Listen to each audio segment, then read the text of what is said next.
아침입니다. 사랑하는 성도 여러분, 오늘도 주의 자비와 긍휼이 무궁하셔서 우리가 진멸되지 않았습니다.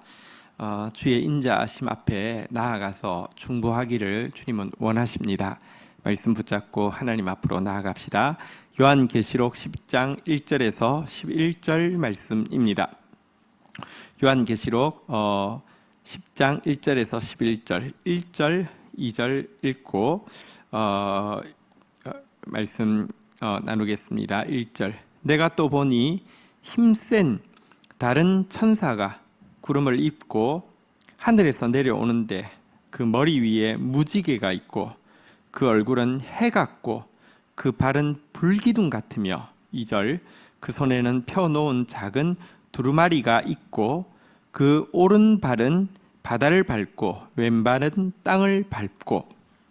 자, 우리가 앞에서 6번째 나팔이 불고 이 무서운 이 마병대의 공격이 있었지만 그럼에도 불구하고 회개치 않는 인류의 모습을 보았습니다. 도대체 그러면 이들을 회개시키고 이들 가운데 이 인류 가운데 구원받을 사람들을 회개시킬 수 있는 것은 무엇일까요? 이것에 대한 답변을 주는 것이 10장에 잠시 삽입되어진 사파의 주제라고 할 수 있습니다. 내가 또 보니 하고 시작합니다. 계속 말씀드리지만 요한계시록의 한상은 360도 스크린이라고 할 수 있습니다. 6번째 나팔이 부는 것을 보고 있다가 이쪽에서 나는 어떤 소리를 듣고 고개를 들려서 지금 장면을 보게 되었다는 것입니다. 또 다른 힘센 천사가 등장했는데요. 구름을 입고 머리 위에는 무지개가 있고 얼굴은 해 같고 발은 불기둥 같이 힘있는 천사가 지금 내려오는 것을 보았습니다. 그런데 이 천사가 누구인지를 알 수 있는 단서가 있습니다. 그 손에 펴놓은 작은 두루마리를 들고 있다라고 이야기하고 있습니다. 우리가 앞에서부터 쭉 보아온 대로 이 두루마리를 펼 수 있는 자는 오직 어린 양 대신 예수 그리스도밖에 없었지 않습니까? 그래서 지금 여기에 천사라고 묘사되어진 이분은 이 두루마리 열린 두루마리 책을 들고 있는 이분은 예수 그리스도이심을 알 수 있습니다. 그분의 얼굴은 해 같다. 예, 그분은 빛의 근원이 되십니다. 그 발은 불기둥 같아. 예, 주님께서 이스라엘 백성들이 광야에서 방황하고 있을 때 불기둥으로 인도하실 뿐만 아니라 불기둥으로 또 밤에 그들이 얼어 죽지 않도록 보호하셨지 않습니까? 이 무지개는 언약의 신실하심을 상징하고요. 내려오실 때 구름을 입고 내려오신다는 것은 구름을 타고 내려오시는 재림하시는 모습과도 연관시킬 수 있겠습니다. 예수 그리스도를 이제 사도 요한은 지금 보고 있습니다. 영화로워진 예수 그리스도를 보고 있는데요.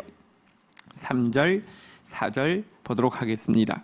사자가 부르짖는 것 같이 큰 소리로 외치니 그가 외칠 때에 7 우레가 그 소리를 내어 말하더라. 4절입니다. 7 우레가 말을 할 때에 내가 기록하려고 하다가 곧 들으니 하늘에서 소리가 나서 말하기를 7 우레가 말한 것을 임봉하고 기록하지 말라 하더라. 자, 이 예수 그리스도는 사자가 부르짖는 것 같이 큰 소리로 외친다라고 말씀하고 있습니다. 이거 역시 예수는 어린 양이시지만 동시에 유다의 사자로서 포효하는 것에 대해서 묘사하고 있는 것과 동일한 것입니다. 그런데 그분이 사자처럼 외치실 때에 7번의 우레가 우레 소리가 확 나오면서 우레 같은 말씀이 들리게 되었습니다. 두 번째 계시의 환상에는요, 우리가 지금 살펴본 바대로 7인이 나오고요, 지금 7 나팔을 다루고 있고요, 앞으로 7 대접을 다룰 것인데 정확하게 이야기하면 7 나팔 이제 이후에 일곱 여기 나오는 우레소리가 났던 것이 성경에는 기록되어 있습니다. 그래서 요한은 지금까지 기록하라고 하셨기 때문에 일곱 나팔에 대해서 기록한 것처럼 일곱 우레의 소리에 대해서도 기록하려고 했습니다. 그러나 하나님께서 말씀하셨습니다. 일곱 우레가 말한 것은 임봉하고 기록하지 말라라고 명령하셨습니다. 그래서 그것은 기록하지 않았습니다. 여기에 대해서 우리가 좀 한번 생각해 보도록 하겠습니다. 우리는 하나님의 모든 것을 결코 다 알 수 없습니다. 우리가 만약 하나님의 모든 것을 다 안다고 하면 하나님은 하나님이 아니시고요. 우리도 인간이 아닙니다. 피조된 인간이 창조주이신 하나님을 다 안다는 것은 창조주란 존재하지 않고 우리가 만들어낸 어떤 제품에 지나지 않는 분이 창조주가 되는 것이고요. 우리는 절대 하나님의 모든 것을 다 알 수 있는 존재는 아닙니다. 그래서 여러분 여기 임봉하고 기록하지 말라 그러면 임봉해서 기록하지 않으면 되는 것입니다. 우리에게 주어진 책무란 무엇이냐고 하면요, 우리에게 이미 알려주신 하나님의 말씀에 대해서 최선을 다해서 순종하면 되는 것입니다. 이미 알려주신 것에 대해서는 의무가 우리에게 있지만 주께서 알려주시지 않은 것에 대해서는 우리가 알 수도 없지만 알려고 할 필요도 없고요. 그것에 대한 책무도 우리에게 없습니다. 우리에게는 이미 알려주신 말씀에 대한 순종의 책무가 있을 뿐입니다. 어쨌든 이렇게 해서 일곱 우레소리가 그분으로부터 말미암아 나온 것을 알 수 있는데요. 구체적으로 이 내용이 무엇일까? 우리는 기록하지 않았기 때문에 알 필요도 없고 알 수도 없습니다. 하지만 우리 성경에서 우리가 좀 찾아볼 수 있는 단서는 있습니다. 이 우레소리라는 것은요, 사실 하나님께서 심판을 통해서 통치하신다는 것을 이야기하고 있는 시인 시편 29편에 등장하고 있는 내용입니다. 29편의 내용은 심판을 통해서 하나님께서 영원한 통치를 이루신다라는 내용이어서 이 우레소리 역시 지금 심판하는 음성임을 우리가 추측해 볼 수는 있습니다. 자, 어쨌든 이와 같은 우레소리를 바라고 듣게 되었는데요. 자, 이제 이분이 5절 한번 보도록 하겠습니다. 5절, 6절 보겠습니다. 내가 본 바 바다와 땅을 밟고 서 있는 천사가 하늘을 향해 오른손을 들고 6절 세세토록 살아계신 이 곧 하늘과 그 가운데에 있는 물건이며 땅과 그 가운데에 있는 물건이며 바다와 그 가운데 있는 물건을 창조하신 이를 가리켜 맹세하여 이르되 지체하지 아니하리니. 자, 이제 이 예수 그리스도에 대해서 위에서도 나왔고 여기서도 5절에서도 나오는 대로 바다와 땅을 밟고 있다라고 말씀하고 있는데요. 지금도 예수님은 발로 바다와 땅을 밟고 있는, 아직 하나님 나라가 완성되지 않은 시점이시지만 지금도 이 죄악된 세상의 진정한 지배자이신 분이신데요. 어쨌든 그분이 하늘을 향해서 오른손을 들었습니다.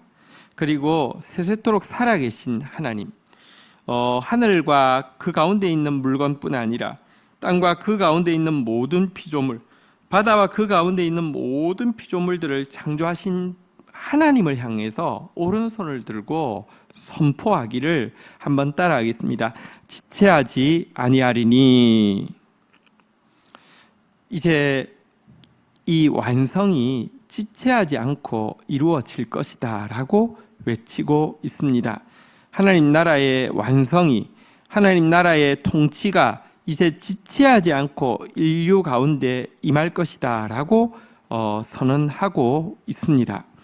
자, 그러면서 그때가 언제인지 7절에서 알려주고 있습니다. 일곱째 천사가 소리 내는 날, 그의 나팔을 불려고 할 때에 하나님이 그의 종 선지자들에게 전하신 복음과 같이 하나님의 그 비밀이 이루어지리라 하더라. 일곱째 나팔이 불고 나면 그 종들에게, 선지자들에게 오랫동안 전파해 주신 복음, 곧 죄는 사라지고 하나님께서 통치하시며 우리는 영화로워지고 하나님의 동력자가 되어서 생명의 면류관 쓰고 생명의 왕노릇하는 하나님 나라가 이루어지게 될 것이다 라고, 지체 없이 이루어지게 될 것이다 라고 선언하고 계십니다. 여러분, 다니엘서에도 이 하나님의 비밀이 이루어질 것에 대해서 예언하고 있는데요. 그런데 거기에 보면 한때와 두때와 반때가 지난 이후에 이 일이 이루어질 것이다 라고 예언되어져 있습니다.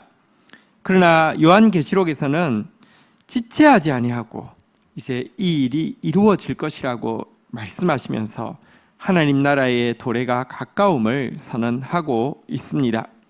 여러분, 우리가 재앙이 점청되어지는 모습만 보고 두려워하지 않아야 될 것은 첫 번째 나팔, 두 번째 나팔, 세 번째 나팔, 네 번째 나팔, 다섯 번째 나팔, 여섯 번째 나팔, 점점 더 무시무시한 재앙들이 진행되어져 가고 있지만, 그러나 이것은요, 이제 일곱 번째 나팔을 향해서 가는 여정이고요. 일곱 번째 나팔이 불고 나면은 오랫동안 주의 종들이 꿈꾸어오던 그 복음의 나라가, 하나님께서 하신 그 말씀의 비밀이 현실이 되어서 드러나는 나라가 가깝기 때문에 우리는 두려워하지 않을 수 있고 도리어 소망하고 기도할 수 있는 것입니다. 지금 우리가 정말 이 소망의 기도가 필요한 때입니다. 8절 한번 보도록 하겠습니다. 8절, 하늘에서 나서 내게 들리던 음성이 또 내게 말하여 이르기를, 내가 가서 바다와 땅을 밟고 서 있는 천사의 손에 펴 놓인 두루마리를 가지라 하기로. 자, 10장의 사파는 어떤 재앙에도 회개치 않는 인류가 어떻게 해야지 회개할 수 있을까라는 고민을 가지고 있는 요한에게 지금 주어진 환상인데요. 그 고민에 대한 솔루션이 무엇일까요? 예수 그리스도의 손에 펴져 있는 이 두루마리를 요한에게, 사도에게, 성도에게, 신자에게 이것을 받아 가지고 이것을 받아 먹으라고 하는 것에서 하나님께서 구원받을 아직 남아있는 자들을 향한 구원의 방법을 알려주고 있는 것입니다. 조금 더 보도록 하겠습니다. 9절 보겠습니다. 내가 천사에게 나가서 작은 두루마리를 달라 한즉 천사가 이르되 갖다 먹어버리라. 내 배에는 쓰나 내 입에는 꿀같이 달리라 하거늘. 자, 하나님의 말씀을 듣고 이 그 하늘과 이 땅과 바다를 밟고 있는 작은 두루마리를 가지신 천사에게 나아가서 그 책을 주십시오라고 하자 받지만 말고, 한번 따라하겠습니다. 갖다 먹어버리라. 그냥 그 책을 가진 것으로 만족하지 말고 먹으라고 이야기하고 있습니다. 그러면서 말씀합니다. 이것이 먹을 때 꿀처럼 달 것이다 라고 말합니다. 그러나 넘어가면 뱃속에서는 굉장히 쓰게 될 것이다 라고 말씀하고 있습니다. 여기에 두루마리는 사실은 하나님의 말씀임을 알 수 있습니다. 왜냐하고 하면 그 말씀은 송이꿀처럼 달기 때문에 그렇습니다. 그런데 왜 그 말씀이 뱃속에 들어가면 쓰게 될까요? 사실 하나님의 말씀을 제대로 접하기만 하면 우둔한 자는 지혜로워지게 되고요. 이 그 천박한 자는 높고 고상해지게 되고요. 참으로 아름다워지게 하는 송이꿀보다 우리를 더 달콤하게 하는 것이 하나님의 말씀입니다. 그래서 처음에 말씀에 들어가는 자는 정말 말씀과 사랑에 빠지는 경험이 있습니다.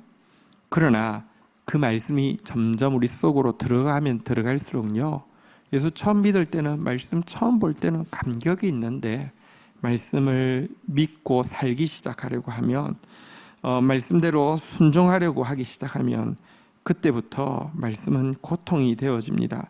왜냐고 하면 여러분들, 내가 알기는 말씀을 알지만 내 삶은 말씀과 전혀 상관없습니다.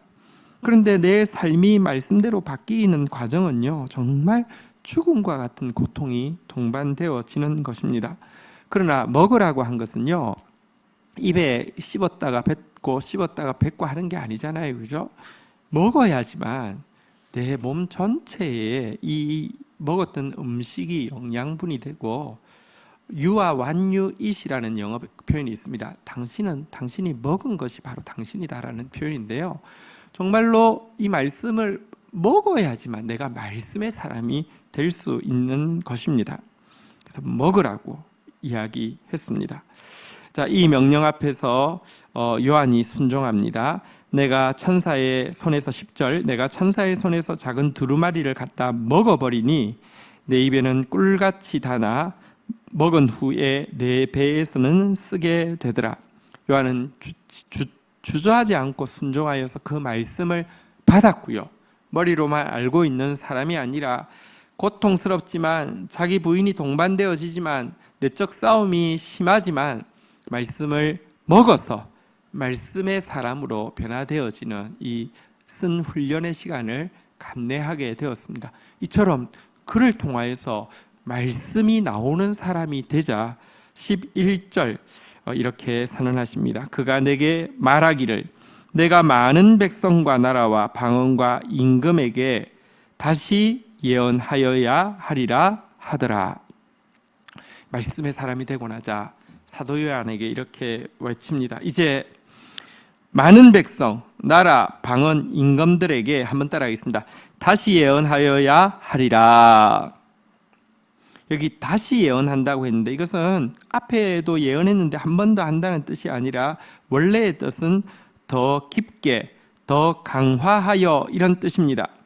지금까지 하나님의 말씀을 증거해 왔는데 여러분, 마지막 때가 되면 끝까지 회개하지 않는 이들에게 회개하게 하는 방법은요, 더 혹독한 심판이 아닙니다. 더 분명한 말씀이, 더 깊은 말씀이, 더 강화되어진 말씀이 나가는 길 외에는 여러분, 영혼을 구원할 방법이 없다는 것입니다. 이 일 때문에 사도 요한에게 다시 말씀을 먹게 하고 다시 말씀이 체화되어 가는 쓴 기간을 지나게 하고 그 받은 말씀을 선포하게 하고 있는 것입니다. 말씀을 지식적으로만 가진 사람 있고 먹어 소화시키는 사람 없습니다. 먹어 소화시키고 나서는 자기 안에만 머무르게 하고 예언하지 않는 사람들도 많습니다.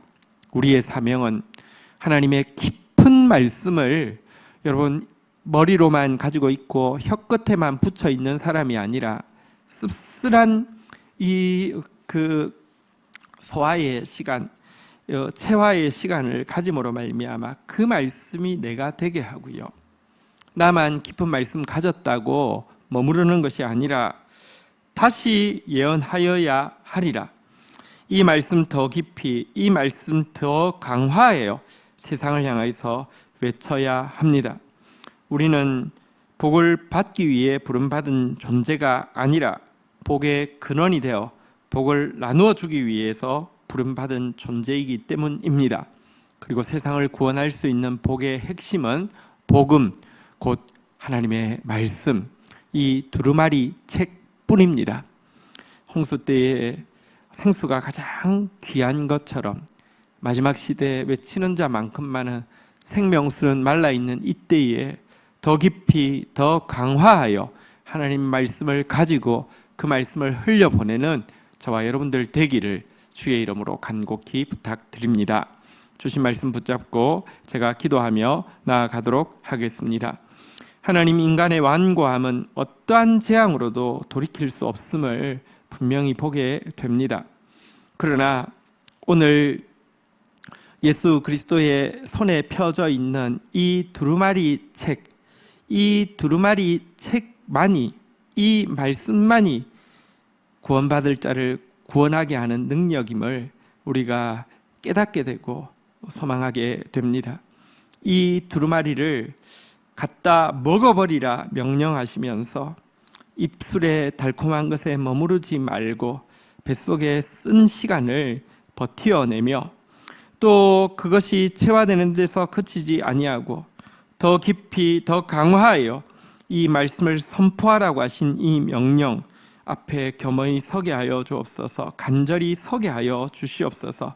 하늘과 땅의 모든 주권을 가지고 계신 주님, 하늘과 땅의 모든 권세를 내게 주셨으니라고 선포하신 예수님, 그러므로 너희는 모든 족속에게 나아가서 아버지와 아들과 성령의 이름으로 세례를 베풀고 내가 내게 가르쳐 분부한 모든 것을 지키게 하라 하셨사오니, 하나님, 마지막 때에 인류의 구원은 더 깊은 말씀, 더 온전한 말씀뿐임을 깨닫고 그 말씀을 먹고 그 말씀을 살아내며 그 말씀을 보여주고 그 말씀을 증거하는 저희들 되어질 수 있도록 은혜를 베풀어 주시옵소서. 감사합니다. 예수 그리스도의 이름으로 기도 올립니다. 아멘.